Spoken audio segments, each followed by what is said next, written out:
कट्टरपन्थी vote भनेको 20,000 vote छ क्षेत्र नम्बर 5 मा।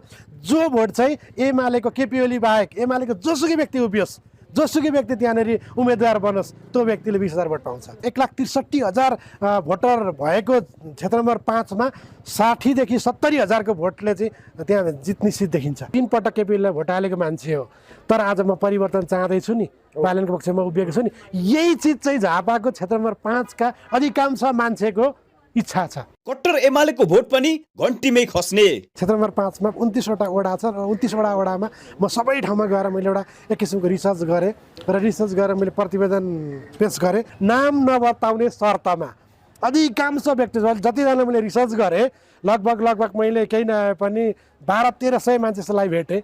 मेरो घरमा 5 भोट छ, मेरो घरमा 3 भोट छ, मेरो घरमा 10 भोट छ, मेरो घरमा यति भोट छ भनेर चाहिँ उहाँहरूले चाहिँ बालनलाई भोट दिने भनेर गर्वका साथ भन्नुभएको छ हैन। बालनको पक्षमा जसरी हात उठाएर उभिए सबैजनाले मलाई यति धेरै क्वेसन गर्नुभयो त किन त्यहाँ किन भन्ने क्वेसनमा आज म खुलेर बालनको किताबमा उभिएको छु। राप्रपाले यदि लास्ट आवरमा आएर चाहिँ केपी ओलीलाई साथ दिने हो भने, कांग्रेसले साथ दियो भने फेरि भोलि कम्पिटिसन टफ हुन जान्छ।